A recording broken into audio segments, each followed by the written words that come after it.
আমাদের ওয়াইটির ঘোড়া যাকে একবার ধরে তার একদম পিণ্ডি চটকে তাকে একদম গয়া পিণ্ডদান করে তারপর ছাড়ে। তাই তো আমরা এই মিশালের বেলায় বুঝে গেছিলাম যে উজ্জ্বল কণিকার পরিবারটাকে কিভাবে শেষ করেছে, ওদের চ্যানেলটাকে কিভাবে খেয়ে ছেড়েছে। মানে অ্যাকচুয়ালি ঘোড়া খেতে অভ্যস্ত, তাই তো। ঘোড়া সব জায়গাকেই ঘাস ভাবে, সেজন্য চবর চবর করে খেতে আরম্ভ করে দেয়, তাই তো। তারপর আবার ঘোড়ার নজর, বুঝতে পারছো তো।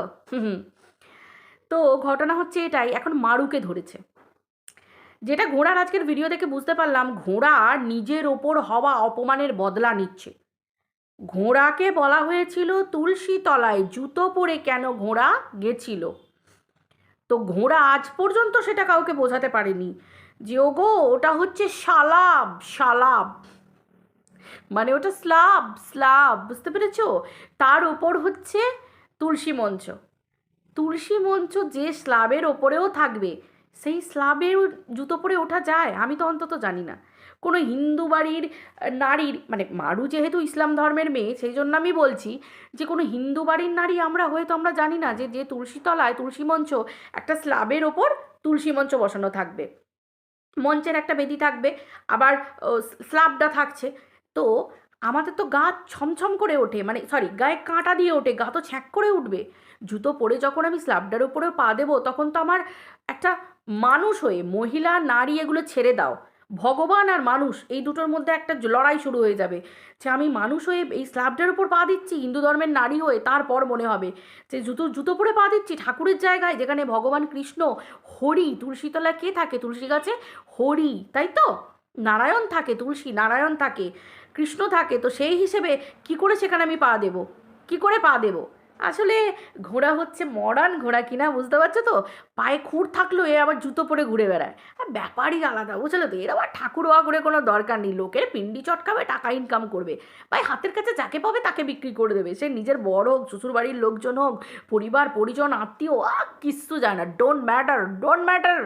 ঠিক আছে, যে কাকে বিক্রি করলো সেটা বড় কথা নয়, বড় কথা হচ্ছে ওর কাছে টাকাটাই ম্যাটার করে। কিন্তু মারু, এই যে মারুর কাছে স্বামী ম্যাটার করে, পরিবার ম্যাটার করে, সংসার ম্যাটার করে, এর মূল্য ঘোড়া কি বুঝবে? বুঝে না বলেই তো তেরে চিৎকার করতে বসে পড়ে। ওরে অবলা নারী, সরি অবলা ঘোড়া, তুই কি বুঝবি সংসারের মর্ম? হ্যাঁ, তুই সংসারের মর্ম কি বুঝবি? তুই তো এক ছেলের বউ হয়ে থাকিস নিচে তলায় বরকে নিয়ে, তাই তো। ওপর থেকে তরকারি আসে, বরকে খেতে দিস কী কারণে দিস? না, যদি কিছু মনে করে, যাতে কিছু মনে না করে সেই জন্য। তোর দম আছে? তোর দম থাকলে দেখা বয়স্ক মানুষগুলোকে নিজের রান্না করে প্রতিদিন তাদের প্রতি যত্ন আত্তি করে নিজের কর্তব্য পালন করে দেখা, পারবি? দম আছে? না না, ওয়াইটিতে পিন্ডি চটকাতে বসবি কি করে? ব্যবছা খুলে বসবি কি করে? তোর নিজের ভালো থাকা তোর কাছে ম্যাটার করে, তোর খুশি, তোর আনন্দ। আজকে তুই মারুর খুশির কথা বলছিস, মারুর আনন্দের কথা বলছিস। হ্যাঁ, আজকে আমরা সবাই জানি যে মারুর শ্বশুরবাড়ি একটা নিম্নবিত্ত পরিবার, সেখানে রীতিমতো সবাই মিলে একসাথে ওই বাড়িটাতে থাকাটা সত্যি একটু চাপের ব্যাপার আছে। হ্যাঁ, পুজো আজা অনুষ্ঠান হলো, সেখানে একটা চেপে চাপাচুপি করে একটু কষ্ট সৃষ্ট করে সবাই থেকে নিল, ঠিক আছে। সেখানে বয়স্ক মানুষ আছে, বয়স্ক মানুষগুলোরও ম্যাটার করে, সেই মানুষগুলোকেও থাকতে হবে। হ্যাঁ, ছেলে বউ গেছে, ছেলে বউ শ্বশুর শাশুড়ি সকলে মিলে একটা সুন্দরভাবে কদিন কাটিয়ে দিল, সেটা আলাদা ব্যাপার। কিন্তু যতক্ষণ না একটা প্রপার, একটা ভালো প্রত্যেকের জন্য একটা ঘর হচ্ছে, এবং আমরা দেখেছি যে ওদের খাওয়া দাওয়া রান্না বান্না ঘর, যথেষ্ট সেই ঘরে থাকার অভাব আছে, মানে একটু কষ্ট আছে, স্বাভাবিক ব্যাপার যে কোনো মানুষেরই। পরিষ্কার কথা, যে যেমনভাবেই মানুষ হোক না কেন, প্রত্যেকটা মানুষেরই ভাই হাত পা ছড়িয়ে সারাদিনের পর মানুষের শোয়াটা হচ্ছে ম্যাটার করে, খুব সত্যি কথা। তো সেই ক্ষেত্রে মারু মারু শ্বশুরবাড়িতে যেহেতু এখন থাকাটা প্রবলেম, ওরা নিজেরা রোজগার করছে। অবশ্যই মারু যেরকম মেয়ে, নিশ্চয়ই একটা ঘর, একটা সব কিছু করবে বই কি, অবশ্যই। কারণ ও যেভাবে সুন্দর করে শ্বশুরবাড়িতে, মানে সত্যি কথা বলবো, মারুর বয়সের মেয়ে হয়েও এত সুন্দরভাবে, এবং একটা অন্য ধর্মের মেয়ে হয়ে এত সুন্দরভাবে কেউ চট করে কাউকে মানিয়ে নিতে, মানে মেনে নেওয়া বা মানিয়ে গুছিয়ে নেওয়া, সবটা ক্যামেরায় হয় না গো, ক্যামেরাতেও অনেক কিছু ধরা পড়ে। কিন্তু মারুর মুখে সদাই হাসি থাকে, হ্যাঁ, শারীরিক কষ্ট মানুষের একটা থাকে, যত যাই বলো না কেন। পরিশ্রম করলে একটা শারীরিক কষ্ট থাকবে না? সেই কষ্টের ছাপটা মুখের মধ্যে মানুষের পড়বে না? মুখে না বললেও চোখে মুখে ছাপ পড়বে যে কষ্টটা আছে, শরীরে শারীরিক কষ্ট। তার উপর মানুষের তার উপর মারুর মানে পিসিওডির প্রবলেম আমরা সবাই খুব ভালো করে জানি। যাদের পিসিওডি আছে না, তাদের কষ্টটা যে কি, ওই যখন ক্লিয়ার না হবে তখনই ওই শরীর ভারী হয়ে যাওয়া, কষ্ট হওয়া, পেট ব্যথা করা, মাথা ঘোরানো, গা বমি, এই জিনিসগুলো হতেই থাকে। মানে কিছু করার নেই, কিছু বলার নেই, তাও মানুষ একটু ভালো খেতে চায়, একটু বাঁচতে চায়। এই তো দুদিনের জীবন, কখন কার কী হয়ে যায় মানুষের বলা যায় না।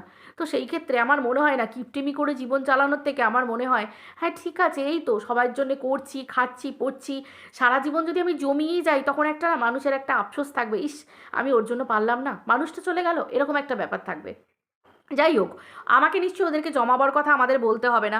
যারা ভালো মানুষদেরকে ভালোবাসে, তারা ভালোবাসার মানুষরা সবসময় বলে যে অবশ্যই তোমরা সেভিংস করো, কিন্তু সেভিংসের পরেও মানুষের মানে সব থেকে যেগুলো দরকার জরুরি জিনিস, সেই জিনিসগুলো সেই যে কিনছো, নিজের আনন্দ করছো, উপভোগ করছো, এই জিনিসগুলো কিন্তু সত্যিই খুব দরকার। ছোটোখাটো আনন্দ মানুষের জীবনে, এই আনন্দগুলো ভীষণই দরকার, যেটা মারু আর ওর হাজব্যান্ডের লাইফস্টাইলে যেগুলো পাওয়া যায়, তাই তো? ওর হাজব্যান্ড যথেষ্ট কর্মঠ একটা ছেলে, যথেষ্ট ভালোভাবে সুন্দর করে স্বামীর মানে স্ত্রীর কেয়ার করে, এবং মারুও তার স্বামীর কথা ভাবে। তো আমি বলি কি, এই যে ও দালাল বলল যে নিজের নিজের মুরদ নেই বউকে একটা গয়না কিনে দেবার, আচ্ছা তুই কি বুঝবি যে গয়নার মূল্য? স্বামী একটা স্ত্রীর জীবনে একটা ভালোবাসার মানুষ, মারু অনুপমকে ভালোবেসেছে, ভালোবেসে তাকে বিয়ে করেছে, বিয়ে মানে একটা অন্য ধর্মে থেকে এসে অন্য ধর্মে মানিয়ে নিয়েছে এবং সকলে তাকে মেনে নিয়েছে। এর থেকে বড় পাওয়া এই যে ভালোবাসার জয় হওয়া এবং সেই ভালোবাসার মানুষটাকে মানে সারা জীবনের করে পাওয়া, যে স্বামী হিসেবে পাওয়া, এর মূল্য তুই বুঝিস? একটা মেয়ের কাছে না তার স্বামীর থেকে বড় গয়না আর কিছু হয় না। ও তুই কি করে বুঝবি রে ঘোড়া? তুই তো আবার স্বামীকে বিক্রি করে দিস। তোর স্বামী যে মুরদ নেই সেটা তুই নিজে মুখে সোশ্যাল মিডিয়ায় রটিয়ে বেরিয়েছিস। আজকে আমরা পাবলিকরা বলতে সাহস পাই কি করে? হুম, আমাদের খারাপ লাগে বলতে যে সেই মানুষটার রোজগার কম বলে তুই বলে বেরিয়েছিস যে সারাদিন দাঁড়িয়ে যে রোজগার করে সেটাতে ভাতের জলও গরম হয় না, ভাতের হাঁড়ি চাপাবো কি, জলটাও গরম হয় না। এটা একটা স্বামীকে, মারুর স্বামী থাকুক না থাকুক, যতটুকু ইনকাম করে, মারুর স্বামীই তার কাছে গয়না, তাই তো? সেই জন্য সে স্বামীর সে গয়নার কথা চিন্তা করেনি। একটা স্বামী যদি গয়নাও কিনতে যায়, অবশ্যই গয়না তো আজকে পড়ে থাকছে না, মানে গয়না তো গয়না দেবার জীবন তো আজকেই চলে যাচ্ছে না, সারা জীবন আছে। আগে নিজের দাঁড়াক। আর আজকাল যা সোনার দাম, আমার মনে হয় না যে সোনা কিনে ফালতু টাকা খরচ করার থেকে আমার মনে হয় সংসারে যেগুলো দরকার, দুটো খাক, দুটো ভালো পড়ুক, দুটো পরিবারের জন্য কাজে লাগাক, একটু সেভিংস করুক, বরং সেইগুলো দরকার। এবং তার থেকেও বড় কথা, ওরা যদি মনে করে যে সাইকেলটা ওদের কাছে দরকার, অবশ্যই সাইকেলটা দরকার। যদি মনে করে দরকার, সবসময় বাইক নিয়ে বেরোনো মানুষের সম্ভব হয় না। শরীরের একটা ইয়ে থাকে, ভারী বাইক সবসময় চালানো, তারপর সারাক্ষণও বাইক নিয়ে কাজ করতে যায়। অনুপম বাইরে যখনই যায় বাইক নিয়ে বেরিয়ে যায়। তো তারপরে ঘরে টুকিটাকি আনতে যাওয়ার জন্য একটা সাইকেল যথেষ্ট দরকার, যথেষ্ট দরকার। একটা পুরুষ মানুষের বাড়িতে একটা সাইকেল থাকাটা দরকার। মানুষ যারা সাইকেল চালাতে পারে না তারা, যারা স্কুটি চালিয়ে ফেলে, সাইকেল পারে না স্কুটি চালিয়ে ফেলে, তারা আবার একটা হালকা স্কুটিও কিনে রাখে বাড়ির জন্য, তাই তো? তো সেই ক্ষেত্রে তারা যদি মনে করে তাদের দম আছে, তোর মতো তো তাকে ডিজিটালি ভিক্ষা করতে বলতে বসতে হচ্ছে না যে আমার সাইকেল দাও গো, তোমরা আমি হাত পেতে দিচ্ছি, কিউআর কোড শেয়ার করে দিচ্ছি, সাইকেল দাও গো। অতটা অকর্মণ্যও তো নয়। হ্যাঁ, স্বামী স্ত্রী একে অপরের পরিপূরক, এটাই তো হওয়াটা দরকার। কে ইনকাম বেশি করলো কে কম করলো সেটা ম্যাটার করে না, ম্যাটার করে সারাদিনের পরে একে অপরের প্রতি ভালোবাসা, সম্মান, রেসপেক্ট। তোর আছে তোর স্বামীর প্রতি রেসপেক্ট? আছে? তোর স্বামী তোকে সম্মান দেয়, ভালোবাসে? তোর স্বামী যদি তোকে ভালোবাসতো তাহলে সোশ্যাল মিডিয়াতে তুই এত নোংরামি করার পরও তোকে সাপোর্ট করতো না। স্বামী যদি ভালো মানুষ হতো, তোর স্বামী যদি সত্যিই যদি ভালো মানে কি বলবো, তার নিজের একটা পুরুষত্ব যদি দেখাতো, প্রত্যেকটা মানুষ, আজকে আমাদের স্বামীরা কি করবে, আমরা যদি নোংরামি করে বেড়াই চ্যানেল বন্ধ করিয়ে দেবে, বলবে তুমি এরকমভাবে আমাদের সংসার আমাদের নাম ডোবাচ্ছ, নোংরামি করছো। আজকে তোর শ্বশুরমশাই তোর সাথে খায় না, থাকে না, কেন করে না? তুই লোকের কাছে বলতে পারিস না, তোকে অতিথির মতো আসতে হয়। তোর শ্বশুর শাশুড়ি অতিথির মতো আসে কেন বলতো? তার একটা নাম ডাক আছে, তিনি একজন অবসরপ্রাপ্ত স্কুলের শিক্ষক, তিনি লজ্জা পান তোকে পরিচয় দিতে, বুঝতে পেরেছিস? তোর জন্য তার বাড়িতে পুলিশ পর্যন্ত চলে গেছে, তুই নির্লজ্জের মতো মানুষের পিন্ডি চটকে ভিডিও করিস, যাকে ধরিস তাকে নিগড়ে ছেড়ে দিস। কত বলবো তোকে, বলতে গেলে না বাইরে থেকে বলার দরকার পড়ে না, তোর ভিডিওগুলো থেকেই নিয়ে নিয়ে তোকে বলছি। তুই এতটা নির্লজ্জ। তুই মারুর খাওয়া দাওয়ার কথা বলছিস, তুই মারুর পিসিওডির কথা বলছিস, তুই না যেটা দোহাই দিয়ে সংসার থেকে আলাদা হয়েছিলিস, তোর নাকি ফ্যাটি লিভার আছে, যার জন্য তোর শ্বশুরবাড়ির তেল মশলা জাতীয় খাবার তোর নাকি সহ্য হয় না, এটা বলে তো পাবলিকের কাছে খাইয়েছিলিস একটা সময়, তার জন্য তুই নিচে হালকা পাতলা রান্না করে খাস। তোর হালকা পাতলার নমুনা, তোর রান্নায় যে তেলটা সকালবেলা তুই খাস, ভাজার তেলটা পর্যন্ত তুই ভাতে নিয়ে নিস, এটা ফ্যাটি লিভার? যাদের ফ্যাটি লিভার থাকে তাদেরকে, তারা নাকি ওই রান্নার তেল, ভাজার তেল ভাতে অতটা করে নিয়ে নেয়? আমি বাপের জন্মে শুনিনি কোনো ডাক্তারকে যে ফ্যাটি লিভারের রুগীরা ওরকম তেল, গরম তেল ভাতে নিয়ে খেতে পারে, আমি জন্মে শুনিনি। ঠিক আছে, আমি কোনোদিন শুনিনি। ওই দুদিন অন্তর অন্তর খাসি মাংস আর মানে রেড মিট আর ওরকম তেলালো ঝোলালো, তার উপর ঘি, আমি কোনোদিন শুনিনি, আমি কোনোদিন শুনিনি। হ্যাঁ, যাদের ফ্যাটি লিভার থাকে তারা ভেগান ঘি খেতে পারে, ভেগান ঘি যেটা হয়, ভেজিটেরিয়ান যারা হয় তারা যে ঘিটা খায় সেটা খেতে পারে, সেটা খেতে পারে, কিন্তু তাও শরীর ভারী হয়ে যায়, পর্যাপ্ত, যে কোনো জিনিস পর্যাপ্ত খায়। আমি অন্তত বাপকালে কোনো দিন দেখিনি যে ওই রকম তেলালো ঝোলালো একটা তেলাপিয়া মাছ বল, একটা এই মাছ বল, একটা যাই করিস না কেন, তেল তেল দেখলে আমার মাথা খারাপ হয়ে যায়, ওপরে পুরো তেল ভাসতে থাকে, ঘি ভাসতে থাকে, মশলা কষিয়ে রসিয়ে রান্না করে খাস। পাবলিক বোঝে না যে তুই সংসার থেকে আলাদা হতে চেয়েছিলিস, কারণ কেন, বুড়ো বুড়ির যদি দায়িত্ব নিতে হয় এবং টাইমে রান্না করে দিতে হয়, এবং অতগুলো রান্না স্বাভাবিক ব্যাপার, তেনারা 3টে 4টে করে রান্না খান, এবার তারপর তোকে যদি সে 3-4টে করে রান্না করতে হয় সংসারে, তোর সময় কোথা পাবি লোকের পিন্ডি চটকানোর? তোকে তো আলাদা হতেই হতো, তাই না? লজ্জা করে না? নির্লজ্জ মহিলা, তুই দিনের পর দিন অন্যকে নিয়ে কাটাছেড়া করছিস। তুই নাকি ভিডিও টু ভিডিও ভিডিও করিস, ভিডিও টু ভিডিও ভিডিও করিস, ভিডিও টু ভিডিও কোন জায়গায় বলা যায়, কোন জায়গায় বলা যায় যে স্বামীর মুরদ নেই? কোন জায়গায় একটা মানুষকে কটাক্ষ করা যায় স্বামীর মুরদ নেই? যে নোংরামি করে কেস খেয়ে এখনও কেসের মালা পরে বসে আছিস, এখনও পর্যন্ত তোর নামে, তোকে এখনও ক্রিমিনালই বলা যেতে পারে, কেন? এখনও কেস চলছে, কারণ তোর নামে কেস করেছে, তাই তো? সেরকম কথা তোকে বলা যেতে পারে, কারণ আমরা তো এটাই শুনেছি যে চোর তাকেই পুলিশ আগে ধরে নিয়ে যায়, মানুষ তো তাকে চোরই বলে। তোর বাড়িতে পুলিশ এসেছে, কেন এসেছে অতবার, কিসের জন্য? আমাদের মতো বাড়িতে তো কেউ পুলিশ আসে না কখনো, কোনো ভদ্র বাড়িতে ভদ্র নারীদেরকে খোঁজ করতে, তোর জন্য আসে কিসের জন্য? আবারও কেস খেয়েছিলিস হাতে পায়ে ধরে, সুজাতাদির দ্বারা কি করেছিলিস, তোর মালিক মালকিনের কাছ থেকে কেস তুলে নিতে হয়েছিল। এমন মুরদ নেই যখন বলতে যাস কেন মানুষকে কথা? তোর যখন মুরদই নেই কেস লড়ার, তাহলে বলতে যাস কেন মানুষকে সেরকম কথা, যে পরে অন্যজনের হাতে পায়ে ধরে, তার হাতে পায়ে ধরাতে হয় যে কেস তুলে নাও গো? ছি ছি ছি ছি ছি ছি ছি ছি। তুই বুঝবি সন্তানের মর্ম, যে তুই তো অন্যের সন্তানের জন্ম পরিচয় নিয়ে কোয়েশ্চেন করেছিস, লজ্জা করে না? অন্যের বাচ্চার জন্ম পরিচয় নিয়ে কোয়েশ্চেন করেছিস যে তোর বাচ্চার বাবাকে, তোর বাপকে, তোর মাকে, সেই তুই আজকে মারুকে সন্তানের জ্ঞান দিচ্ছিস, মারুকে সন্তানের জ্ঞান দিচ্ছিস। হ্যাঁ, সে অন্য ধর্মের হতে পারে, ইসলাম ধর্মের হওয়া তো পাপ নয়, ভালোবেসে তারা বিয়ে করেছে, আমাদের ধর্ম মেনে নেয়, অবশ্যই মেনে নেয়, সে এসেছে তার জন্য ওয়েলকাম, দুটো ভালোবাসার মানুষ, মানুষ তো, রক্ত মাংসে গড়া মানুষ তো এসেছে, সে তো কোনো নোংরামি করে বেড়াচ্ছে না, সে সংসার করছে মনের মতো করে, সুন্দর করে সংসার করছে। তোর প্রবলেমটা হচ্ছে কিসের জন্য? দিনের পর দিন তুই মারুকে ছিঁড়ে খাচ্ছিস কিসের জন্য? কেন, তোর প্রবলেমটা কোথায়? তোর প্রবলেম কোথায়? ওর যাকে মনে হবে ও ওর ভিউয়ার্সদের সাথে কিভাবে ট্যাকেল করবে ও করবে, তুই তো ভিউয়ার্সদেরকে ব্লক করে দিস, যারা ভালো কমেন্ট করে তাদেরকে রেখে বাকিগুলোকে ব্লক করে দিস। তুই তো অন লাইভ চলাকালীন তুই আমাকে ব্লক করেছিস, কেন না? আমার সঠিক উত্তর নিতে পারিসনি, তুই নিজেকে কবার ক্লিয়ার করতে পেরেছিস যে তুই অন্য পরপুরুষের সাথে তুই তো তোর নামে লোকে রটিয়ে বেরিয়েছে, লাইভে ভিডিওতে বসে বলে বেরিয়েছে তুই 10 বছরের ছোটো ছেলের সাথে প্রেম করিস, তারপরে প্রেম করেছিস, তারপর তোর সম্পর্ক, তারপরে তোর কি বলে তুই সঞ্জয় দাকে মুভি দেখতে নিয়ে যেতে বলেছিস, তুই চুমু দিয়েছিস, হামু দিয়েছিস, তোর লজ্জা করে না? এত নির্লজ্জ কী করে রে, এত বেহায়া কী করে? তুই যদি এত পতি পরমেশ্বর, তোর বরের যদি এতই মুরদ থাকে, তাহলে তোকে লোকের কাছে সোশ্যাল মিডিয়ায় ভিক্ষে করতে বসতে হয়েছিল কেন? দাদার যদি এত মুরদ থাকে তাহলে তোকে কেন ভিক্ষে করতে বসতে হয়েছিল? তুই বলেছিস বউ লোককে বলছে, লোকের জন্ম পরিচয় নিয়ে কথা বলছে ছোট বাচ্চার, তোর বরের মুরদ ছিল না কেস লড়ার? ও মা, তাহলে বলতে বসেছিলিস কেন? হুম, যখন অন্য কারোর মুরদ নিয়ে কথা বলবি তখন নিজের দিকটা একবার দেখবি যে কি করে রেখে দিয়েছিস। বললাম না, তোকে ভিডিও করতে গেলে তোর পরিবারের দিকে ঝোঁকার দরকার নেই, তোর নিজের ব্লগ ভিডিওগুলোই তার প্রমাণ, ভিডিও টু ভিডিওই তুই কাফি, যথেষ্ট। বুঝতে পেরেছিস?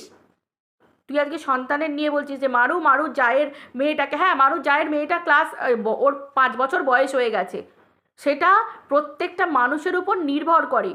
আমরা সবাই জানি মারুর পরিবার নিম্নবিত্ত, তো সেই হিসেবে একটা বাচ্চা মেয়েকে তারা সেই মুহূর্তে বুঝতে পারেনি, মনে করতে পারেনি, সবার সব জিনিস ক্যাপাসিটি, সবার সব কিছু মেন্টালিটি ঠিকঠাক থাকে না, থাকে না সব কিছু। সে যখন দেখেছে যে তার দাদা অর্ক এতদিন কিছুদিন এসেছিল, স্বাভাবিক বাচ্চাটা, ছেলেটা যতটা না মারুর সাথে অ্যাটাচ, মেয়েটা যথেষ্ট মারুর সাথে অ্যাটাচড এবং মারুকে যথেষ্ট ভালোবাসে। কাকিমণি কাকিমণি কাকিমণি এত মানে মানে মারু নেওয়াটা হয়েছে না, কি বলবো, মানে মারুকে এত ভালোবাসে, পরিষ্কার বোঝা যায় সেই ভালোবাসাটা, এবং মারুও ভীষণ ভালোবাসে, প্রচণ্ড ভালোবাসে। আজকে তুই, তোর সন্তান হয়নি বলে, ঠিক আছে সে নাই হতে পারে, ভগবান যাকে যখন দেবে তখন ঠিক আছে, কিন্তু তুই একটা ডগি এনে সেই জায়গাটায় পাবলিককে দিয়ে কন্টেন্ট বানাতে পারলি। হ্যাঁ, তুই পাবলিককে কন্টেন্ট বানাতে পারলি, যখন পাবলিক তোকে বলবে তখন তখন কি কাঁদতে বসে যাস কি না আমার সন্তানকে নিয়ে এরকম করে বলেছে, তাই তো? তুই মানুষ সন্তানের বদলে একটা ডগি সন্তানকে এনে তুই কন্টেন্ট বানিয়ে রাখতে পারিস। তুই তো তাকে খেতে পর্যন্ত দিস না টাইমে, খেতে পর্যন্ত দিস না, তাকে ওয়াকে পর্যন্ত নিয়ে যাস না, তাকে ঘোরানো, তার শরীরের যত্ন, তার জন্য চিকেন, তার জন্য খাওয়া দাওয়া, দিনের পর দিন দই ভাত খাইয়ে রেখে দিয়েছিস, পাবলিকের গাঁতানি খেয়ে তুই করেছিস। তুই তো বাচ্চাটাকে পর্যন্ত বিক্রি করেছিস, তুই ওই ডগিটাকে পর্যন্ত সোশ্যাল মিডিয়ায় বিক্রি করেছিস। কেন না, তুই জানিস যত কন্ট্রোভার্সি হবে তোকে নিয়ে, যত কন্টেন্ট ছুড়বি তত তোকে নিয়ে কন্ট্রোভার্সি হবে, আর তুই জানিস কন্ট্রোভার্সি হওয়া মানে চ্যানেল গ্রো হওয়া। তোর কাছে তো ওই ডগিটা পর্যন্ত, মানে বিশ্বাস কর, ভগবান না করুক তোকে হয়তো ওই ডগিটারও কোনো দিন অভিশাপ লেগে গেছে। তো বলছি না, তুই এত পাপ কুড়োচ্ছিস না, তোর ভবিষ্যৎটা ভাবলে না আমার মানে সত্যি যে কোনো মানুষের গায়ে কাঁটা দিয়ে উঠবে, যে তুই কত অভিশাপ কুড়োচ্ছিস মানুষের কাছ থেকে। মানুষকে মুখে অভিশাপ দিতে হয় না রে, লেগে যায়, বুঝতে পেরেছিস তো, লেগে যায়। তুই আজকে মারুকে নিয়ে বলছিস, বাচ্চাটা মারুর কাছে থাকছে, মারুর কাছে আনন্দে থাকছে, খুশিতে থাকছে, ওদের পরিবার যখন মনে করবে অবশ্যই স্কুলে দেবে। আগেকার দিনে কি হতো, আগেকার দিনে কি হতো, 6 বছর 7 বছর বয়সে বাচ্চাদেরকে স্কুলে দেওয়া হতো, তো সো হোয়াট, তাতে কি হয়েছে? আর বাচ্চাটা যে একেবারে ল্যাদা ভোঁদা তাও তো না, বাচ্চাটা যথেষ্ট কথা বলছে, শিখছে, তাকে এখনকারের বাচ্চাদেরকে না, এখন যেটা যুগ উঠেছে, বাচ্চাদেরকে স্কুলে দিয়ে একেবারে না তাদেরকে বদ্ধ জীবনে পাঠিয়ে দেওয়াটা উচিত না, সিলেবাসের ভারে মানে ঢুকিয়ে দেওয়াটা ঠিক কাজ নয়। এখন কত বাচ্চার কত প্রবলেম হচ্ছে, কথা বলাতে প্রবলেম হচ্ছে, মিশতে প্রবলেম হচ্ছে, কত কি প্রবলেম হচ্ছে। ভাই পরিষ্কার কথা, বাচ্চা খুশি থাকুক, আনন্দে থাকুক, ঘুরুক, চারপাশের পরিবেশটা দেখুক, অবশ্যই কমিউনিকেশন বাড়ুক, তার কমিউনিকেশন স্কিল বাড়ুক, সে ঘুরুক, আনন্দ করুক প্রত্যেকটা মানুষের সাথে। ওদের থাকাটা গ্রামের দিকে, তো সেখান থেকে এসে মানুষের সাথে থাকছে, আনন্দ করছে, ও এই ক্যামেরা লাইট এগুলো চিনছে, বুঝছে, এগুলো তো ভালো জিনিস, এগুলো তো ভালো জিনিস। তার সাথে সাথে পড়াশোনা করতে হবে, ঠিক বয়স হবে ঠিক পড়াশোনায় দিয়ে দেবে, তখন অবশ্যই যথেষ্ট মানুষ সিনসিয়ার, যথেষ্ট বুদ্ধিমান, বুদ্ধিমতী মেয়ে, যথেষ্ট। একটা যখন পড়াশোনা শুরু হবে তখন এবার ক্যামেরা লাইট ফোকাস এগুলো থেকে আস্তে আস্তে বাচ্চাকে ছড়িয়ে দিতে হবে। সবাই বোঝে সেটা, তুই বুঝিস? তুই তো বুঝিস না। লজ্জা করে না রে এভাবে লোকের নিয়ে, এভাবে দিনের পর দিন নিজের পরিচয়, হ্যাঁ, নিজের পরিবারকে, আসলে কি বলতো, তোর পরিবার তো তোকে ত্যাগ করে দিয়েছে, তাই তো? মানে কি, তোর শ্বশুরবাড়ির পরিবার তোকে ত্যাগ করে দিয়েছে, মানে ওই নেহাতি নিমন্ত্রণ করে তোকে ওরকম করে ডেকে ডেকে খাওয়াতে হয়, না হলে মানে সত্যি বলছি, কে ভাই নিজের বর বউ দুজনে মিলে খরচ করে সবাইকে ডেকে ডেকে নিমন্ত্রণ করে খাওয়াচ্ছে, একটা মাত্র ছেলের বউ, কোথায় শ্বশুরমশাই আনন্দ করে বিবাহবার্ষিকী পালন করবে আমার ছেলের বউয়ের, সেখানে তারাই আসছে নিমন্ত্রিত অতিথির মতো। বৌমা ডেকে নিমন্ত্রণ করলে তবে দুটো খেতে পায়, অন্যের পাত পড়লে তবে শ্বশুর শাশুড়ির পাত পড়ে। দেখেছি তো, মালিক মালকিন খাসি মাংসের ঝোলের কপাল হয়েছিল, তাই জন্য সেই কপালে শ্বশুর শাশুড়ির একটু খাসি মাংসের ঝোল ভাত খাওয়ার কপাল হয়েছিল। ছ্যা ছ্যা ছ্যা ছ্যা ছ্যা ছ্যা, তুই আবার অন্যের পরিবার নিয়ে বড় বড় কথা বলিস, অন্যের হাজব্যান্ডের মুরদ নিয়ে কথা বলিস, তাই না? অন্যের হাজব্যান্ডের মুরদ নিয়ে কথা বলিস, তোর দম আছে? তোর লীলা তো সবাই দেখে নিয়েছে, তোর লীলা তো সবাই দেখে নিয়েছে। তুই এতটাই অভাগী, মানে এতটাই পাপী, গোপাল তার জন্মদিনেও যে কৃষ্ণকে ঘরে তুলেছিস গোপাল বলে সেবা দিচ্ছিস, সে তোর হাতের, তোর মতো পাপির হাতের খাবার ফুল পর্যন্ত সেদিন নেয়নি। বুঝতে পেরেছিস তোর জীবনটা কি? তুই তোর নিজের জীবনের কথা আগে ভাব, বুঝলি তো? ওই যে বললাম না, তোর গলায় সোনার চেন পরিয়ে দিয়েছে, তোকে দৌড় করাচ্ছে, তুইও দৌড় করাচ্ছিস, নিজেদের গায়ের ঝাল তোর ওপর দিয়ে মেটানো করাচ্ছে। আর দারুণ লাগছে তোকে না, এরকম চাকরগিরি করতে না হেব্বি মানায়, খুব ভালো লাগে, তুই এরকম লোকের কিরমত খাটিস, অ্যাকচুয়ালি তোর এটাই কপাল, বুঝতে পেরেছিস? তোকে একটা সোনা দেবে, তোকে একটু টাকা দেবে, তোর ভিডিও একটুখানি তোর কী বলে বল না, তোর একটু বিজনেস প্রমোট করে দেবে। ভাই তুই কারোর পায়ের তলায় পড়ে থাকবি না, এটা দেখতে এত ভালো লাগে না, বিশ্বাস কর। শান্তি, ভীষণ শান্তি লাগে। এটা তোর অকাত, আমাদের অকাত দেখ। চার দেয়ালের মধ্যে বসে ভিডিও করছি, নিজের দমে ভিউজ ইনকাম করছি, সেটা 200 হোক 300 হোক, আর তোকে চেটে ইনকাম করতে হচ্ছে। লোকের জন্ম পরিচয় তুলে বাচ্চা থেকে কোয়েশ্চেন করে তোকে ইনকাম করতে হচ্ছে, লোকের পিন্ডি চটকে, বুঝতে পেরেছিস? লোকের ক্ষীরমাত খেটে তোকে ইনকাম করতে হচ্ছে। থু, এরকম জীবনের প্রতি। চলো বন্ধুরা, ভিডিওটা এই পর্যন্ত রাখছি, আবার দেখা হচ্ছে পরের ভিডিওতে। সবাই ভালো থেকো, টাটা।